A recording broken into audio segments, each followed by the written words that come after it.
Now, I'd like to welcome my guest today, which is Karl Swannie. So welcome, Karl, from beautiful Victoria, British Columbia, and attending today.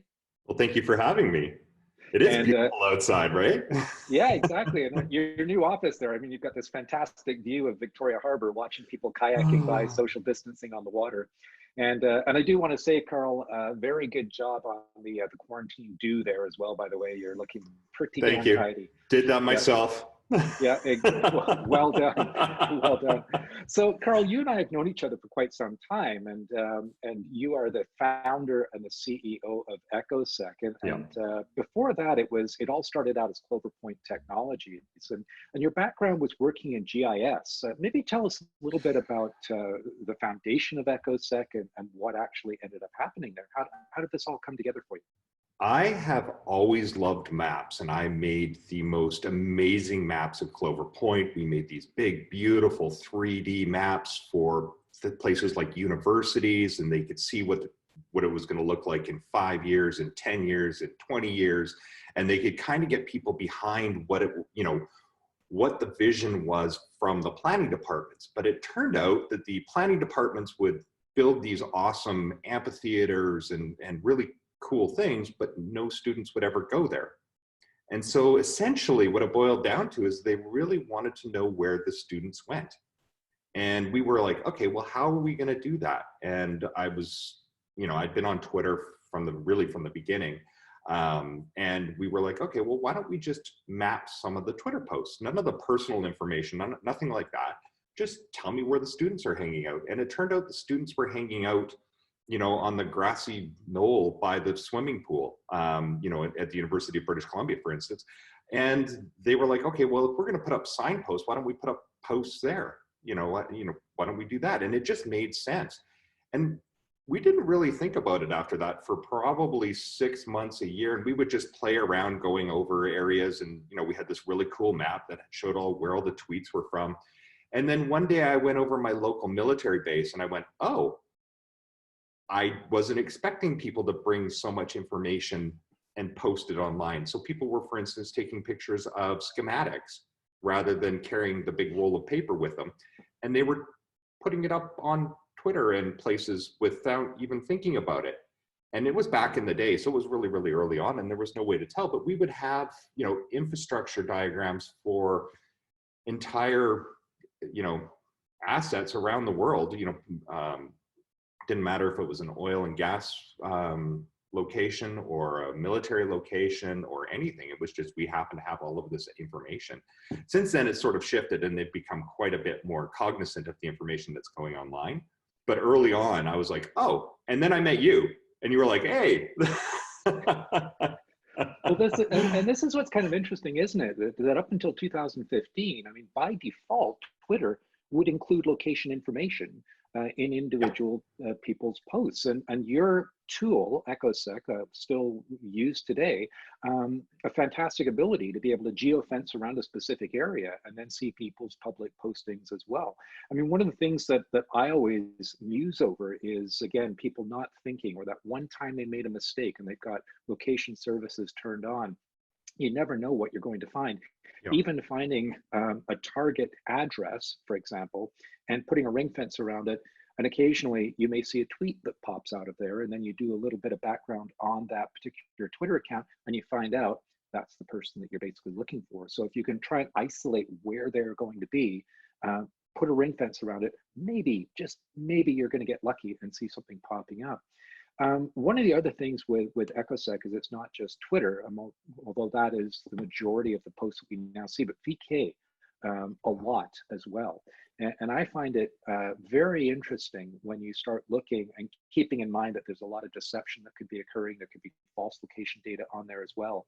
But you start looking at a place like Syria, for example, Aleppo, Damascus, putting a ring fence around there and noticing all of the VK posts that pop up. People that are ostensibly working there for humanitarian purposes. For those not familiar with VK, it's kind of like Russia's equivalent of Facebook, not owned by Facebook or affiliated to Facebook. And it's fascinating that when you start digging into people's VK accounts 6 months prior, there they are in a Russian army uniform standing on an armored personnel carrier. Yeah, they're apparently there on a humanitarian work. Yeah, I should mention to everybody that I don't do a lot of the use cases. What I am is really a software developer. And what we've developed over the last little while is I don't know how to describe it, but it's essentially everything that is unindexed on the internet. So a lot of these posts and a lot of the way that we visualize it, nobody else really does it, and they certainly don't do it in a way. If they do it, a lot of them don't do it in a way that's terms of service compliant. We were hit very early. I shouldn't say hit, but we were shown the way by privacy commissioners, even people like yourself early on, that we had to retain the terms of service of the data providers themselves and remain on the legal side of things. And that, unfortunately, a lot of our competition early on did things on their servers and did things in a non-terms compliant way. And that ended up in them losing their companies. We've always remained on the terms compliant side for the data providers themselves, but we now have, you know, I love data, and I love the fact that we are able to aggregate. I mean, I'm probably looking at about 1 billion social posts every day right now, or 1 billion posts every day. About 80 million of those are publicly available and I can put on a map. And those are from 18 different data sources and about 250 news sources for the clear web. There's sort of the, I would more describe it as, and there's a fine line here, but I always describe it as the signals intelligence side, and then the open source intelligence side is more the stuff that we do on the dark web. And what we've ended up being is, you know, everything that Google is not. So if you want to find out what's going on in the dark web, you use Beacon. If you want to pivot that information to the social or the clear web, then you use Echosec. And it's kind of a little bit confusing. I should never have named a product after our company. There you are. Live and learn, right? And it is an interesting balance, though, Karl, that you bring up here. That balance between privacy. I mean, I'm an investigator. I want to be able to find stuff, and yet I'm also a privacy advocate as well, which may be counterintuitive to the world I work in. However, it's an important balance to keep both of these things in mind, as you say and point out. Some companies no longer exist because they weren't so concerned about the terms of service of the social media providers themselves. One of the other things that we always have to be mindful of as well is, especially in criminal cases, going out and collecting evidence, the admissibility of that evidence as well. We can get excited, we can get very focused, we can do, you know, always what we feel we need to do to collect that evidence. So we may be able to justify it in our mind in some way as being open source. But again, there can be some very tricky questions that get asked in court from the perspective of a criminal trial, and then civilly even dealing with privacy commissioners as well, whose job it is to protect the privacy of their citizens. And I'm a firm believer in all of that, simply because I love social media. I love the fact that there are people sitting in places like Caracas that have no outside media that can give me 250 words or 250 characters, tell me a short story about what's going on right now for them in a way that can't be censored. You know, I can go right now, I mean, I can go to a place like Pyongyang in North Korea, which is the central city, or the central city in North Korea, and I can see what's going on, you know, and we love the ability to be able to see that, and it humanizes a lot of what is happening in those areas, and it really does change the way that you see the world.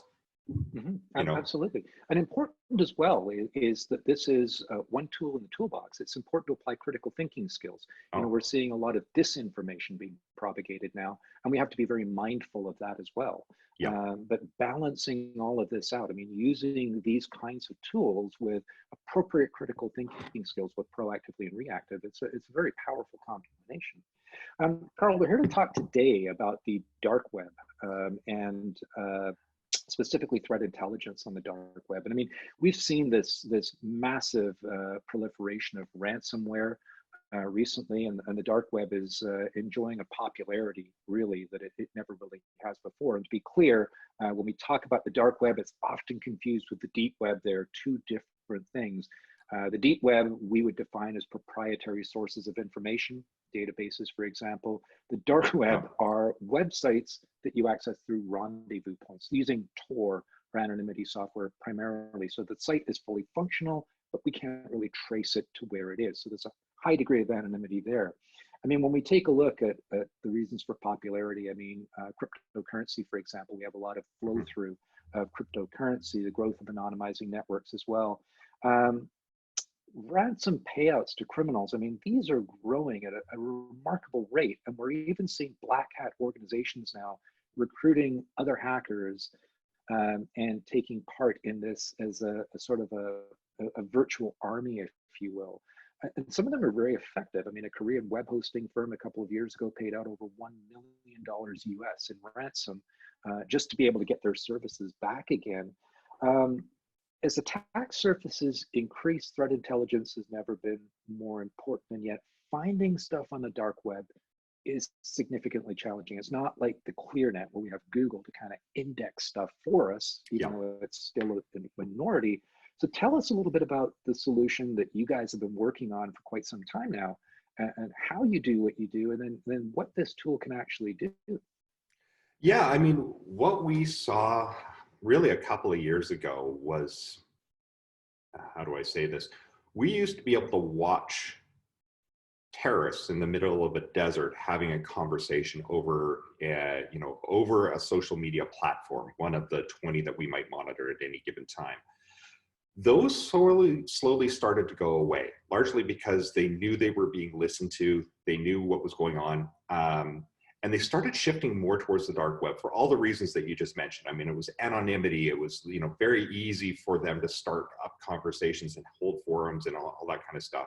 Make money. I mean, a lot of these organizations are designed to make money, and they're not the old gray-haired guys that are carrying around guns that you would expect. Now they're the young 20-year-olds that have been radicalized, or the young 20-year-old drug dealer, that you would never expect to be a drug dealer and happens to be a university student at the same time.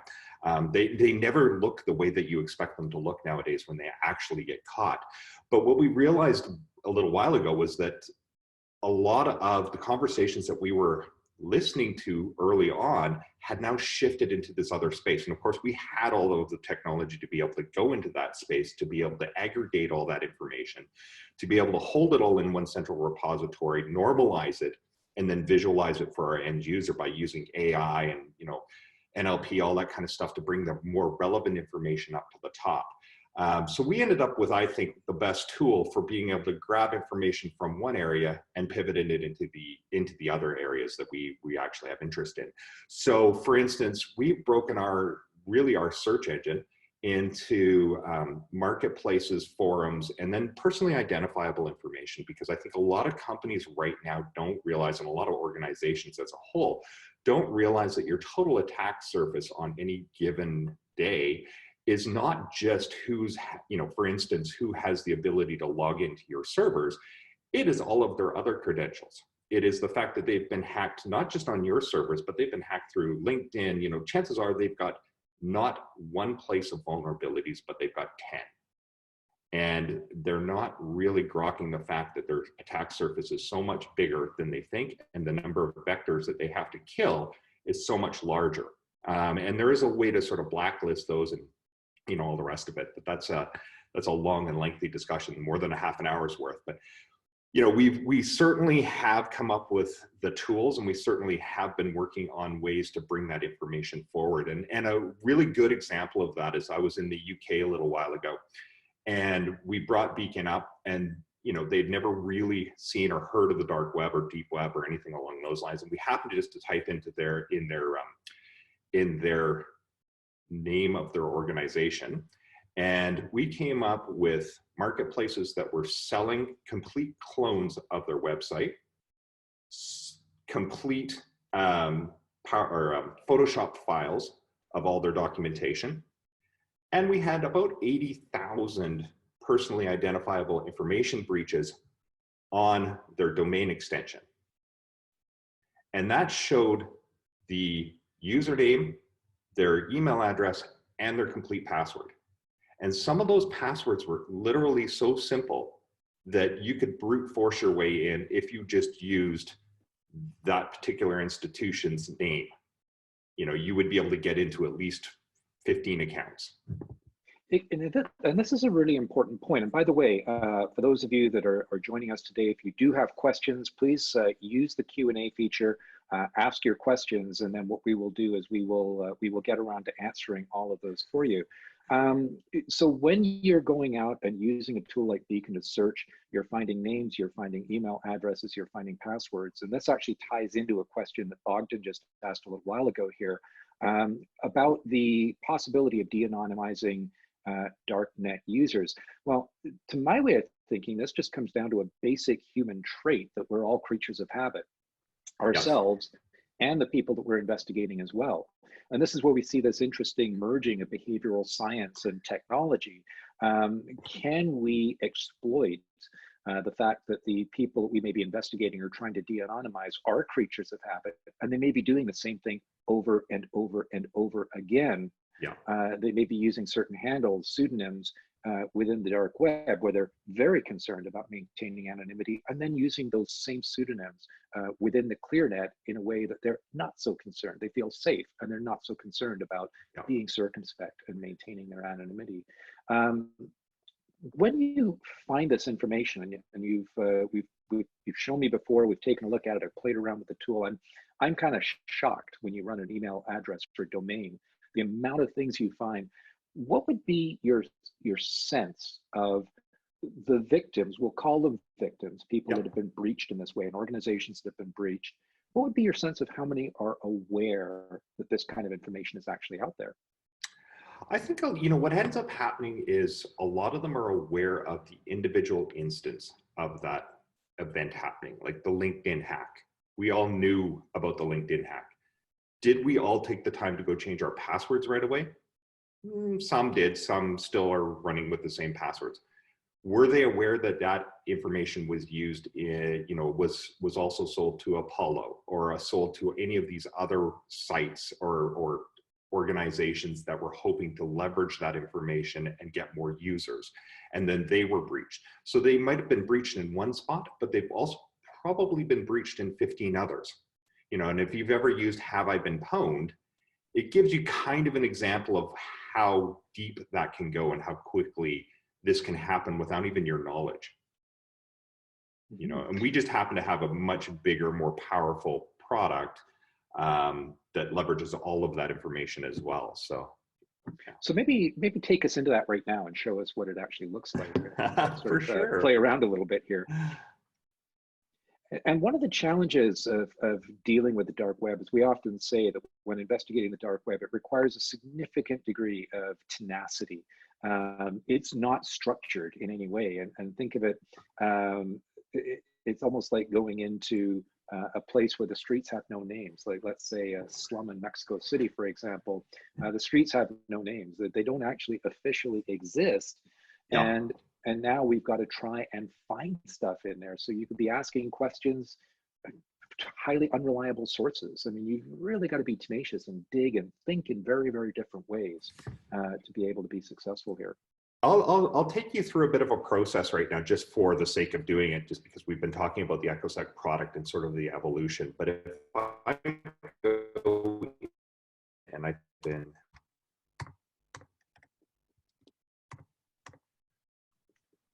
go to Pyongyang, North Korea. And now Pyongyang's an interesting one because, I mean, let's face it, there shouldn't be Twitter in Pyongyang. There shouldn't be a lot of things in Pyongyang. And I'm hoping that this is going to work today. Come on. Like we always say, Karl, the more important the audience, the greater the possibilities of a technical foul-up are actually going to happen. So yeah, exactly, it's a pretty important audience that's here today. This is unusual. Let me just refresh.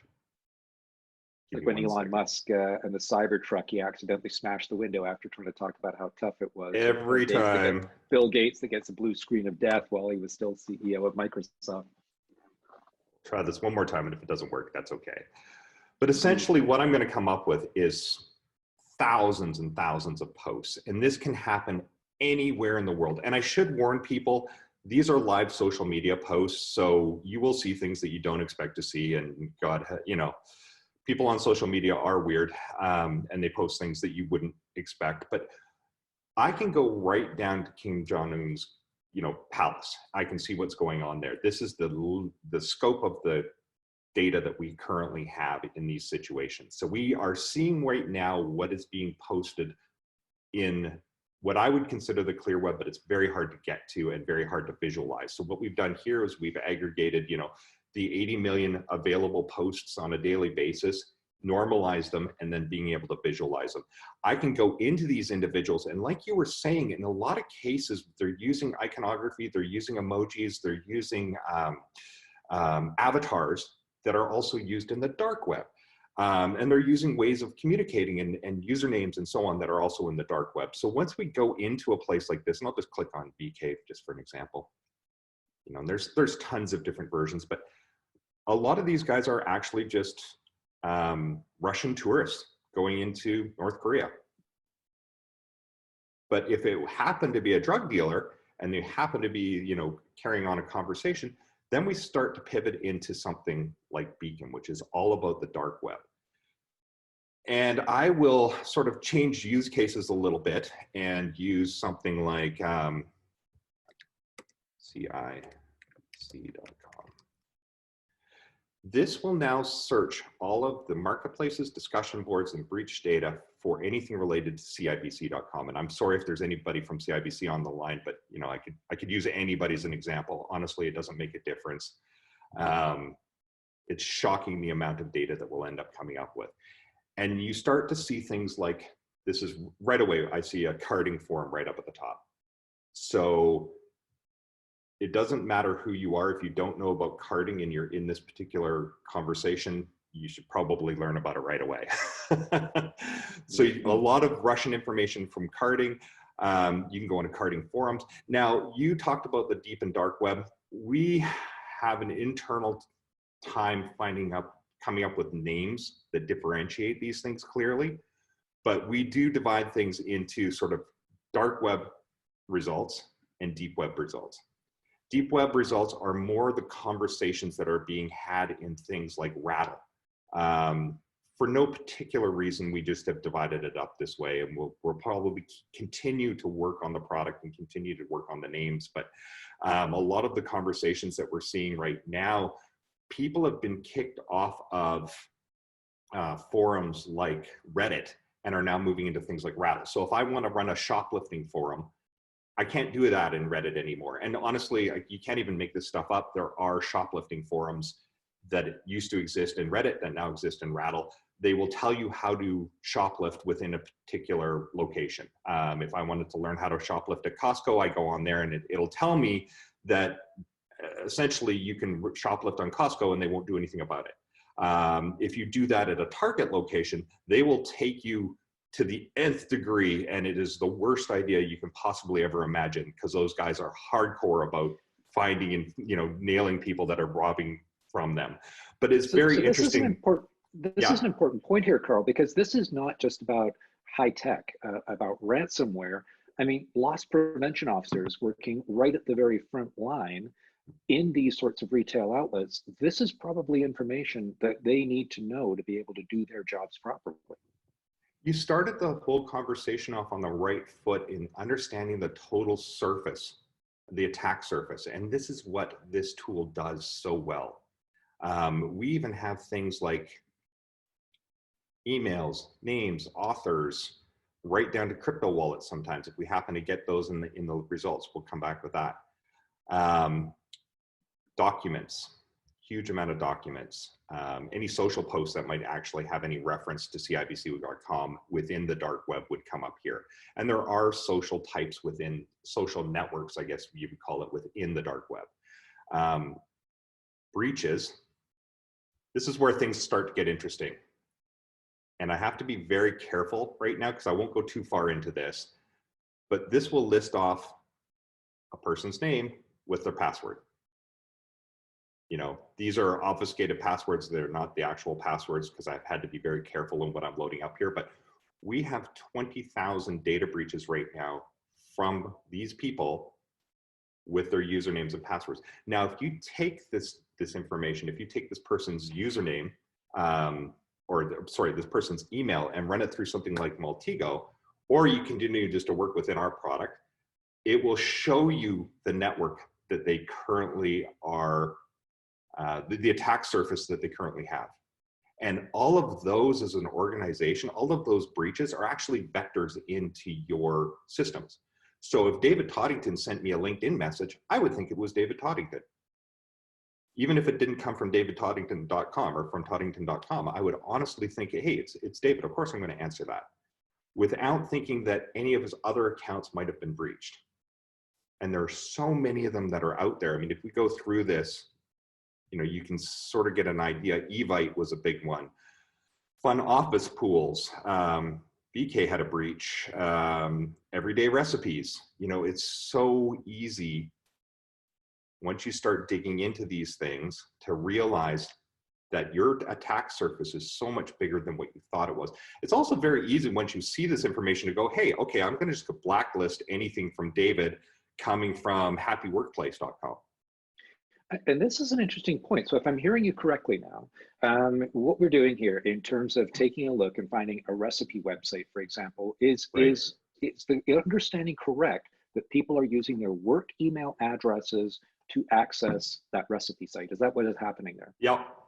Okay, so the next thing that I have then with regards to that is that's a lot of good intelligence. When we think about things like spear phishing attacks, where we are going to specialize an attack on an individual based on their likes, their dislikes, their preferences, whatever, this is some very, very valuable intelligence that gives us some important insight into these individuals as well. Yeah, absolutely. It's fascinating once you start to dig into it. I mean, this is not just a product, it's a solution, you know, in a sense, for guys that are managing their own networks for those kind of things. But as a product, as an intelligence tool, it's incredible. You know, I've done our own team, you know, and you end up with things like Zynga. And I'm like, okay, guys, what are you doing on Zynga? You know, what games are you playing today? It happens to be a gaming site, but I can't tell you, and I'm very thankful right now, but the number of single sites that I see when I go through these kinds of things, the number of, you know, it creates very, very soft targets, because then you have that emotional, you'll have that emotional reaction if you decide to do that spear phishing attack, which is what you're looking for. You're looking for that, oh, I'm going to click this because, yeah, I was on a single site that have, you know, I don't know that it's been breached. Click, you know. Exactly, and the thing I find that's interesting about this, and it's interesting, sort of dabbling in cybersecurity, if you will.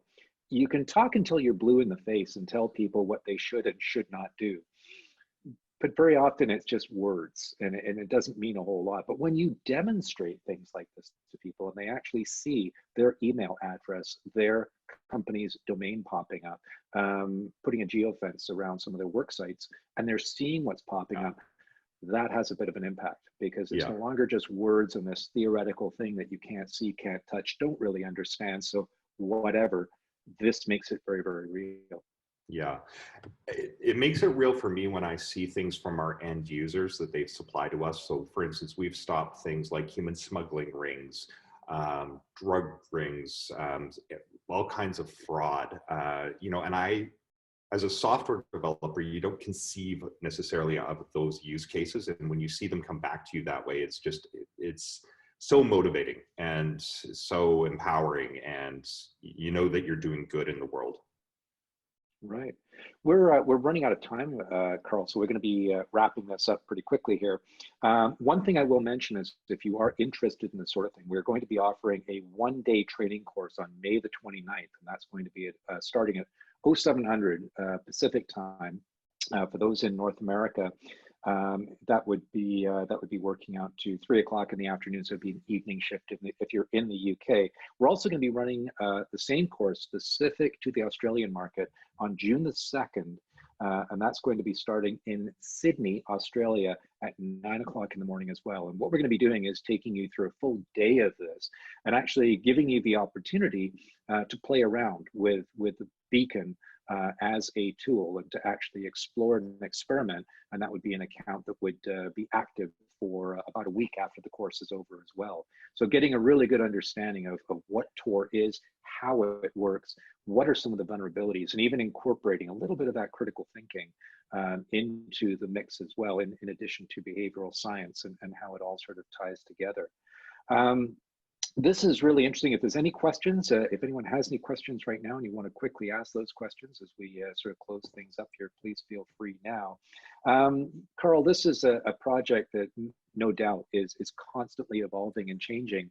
How do you balance? I mean, you know, when we look at all the different perspectives on this, you're an entrepreneur, a founder of a tech firm, and you're sort of guiding a lot of techies down a certain path to create a product. How do you balance out things like case studies, how this is actually being used in the field, in the real world? You know, I mean, we end up sending people to courses like yours so that they understand what it's being used for.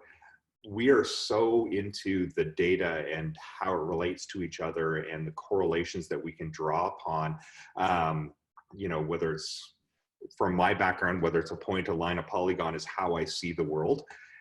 We need to send people to places or to courses like yours so that they understand how it's being used in the real world.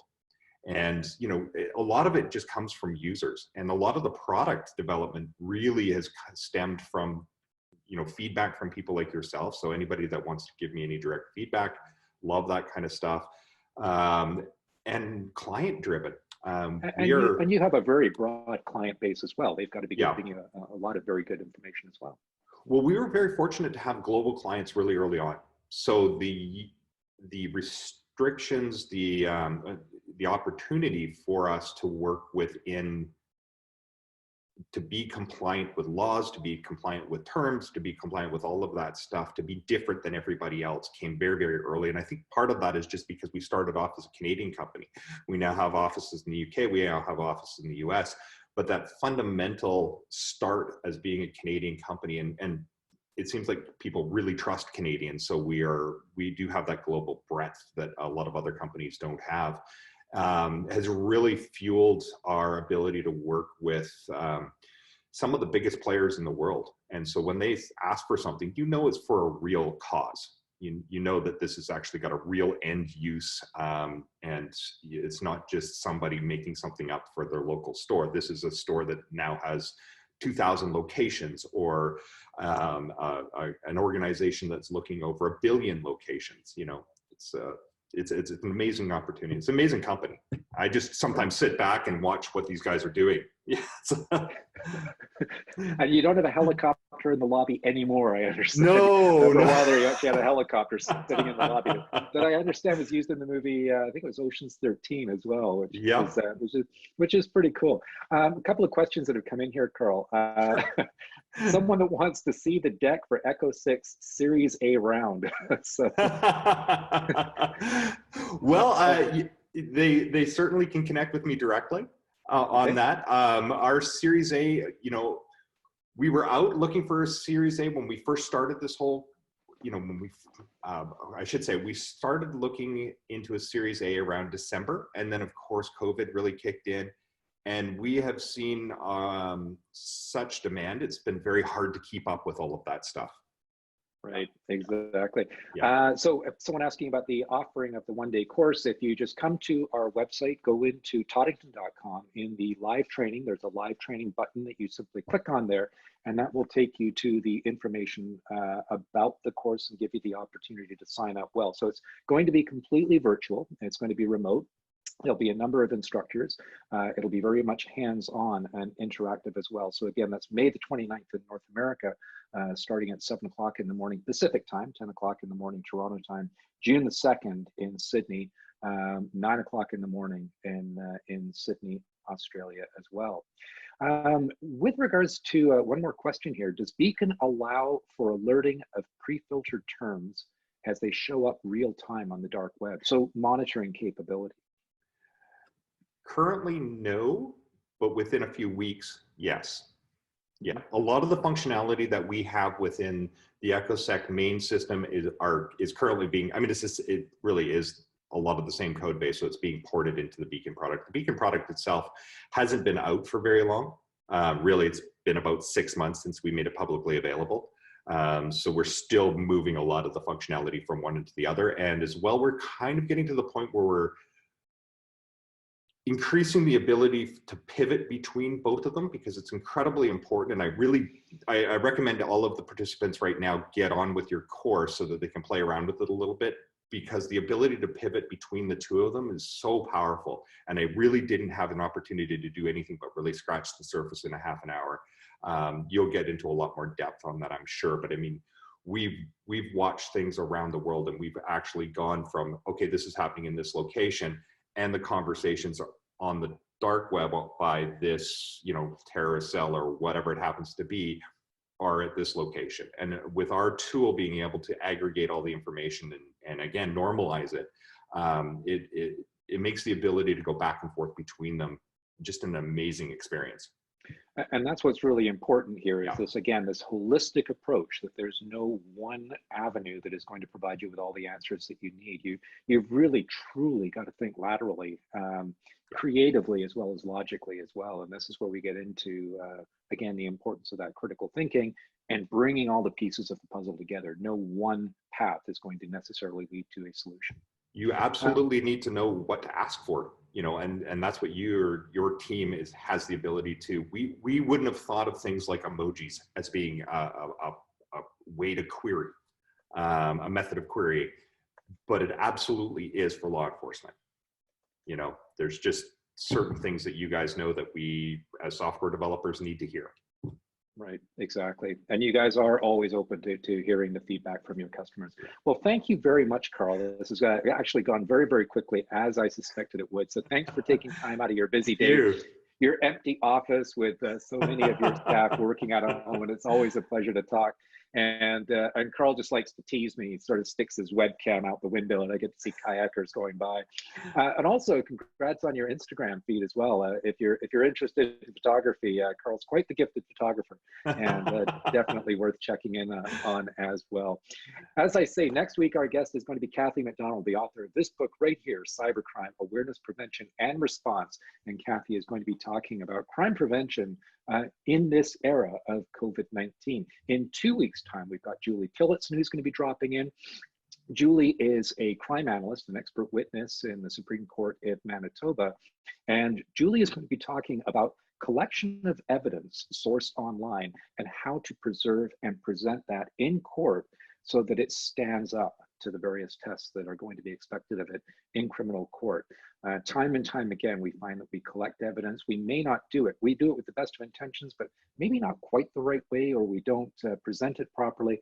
It ends up getting tossed out, and that can be quite devastating at a very important trial. So, Karl, thank you again for dropping in. Thank you. A real pleasure seeing you. And thank you all of you who have taken the time out of your schedules to drop into this session today. And we'll see you next week, and also see you on YouTube. So thank you very much.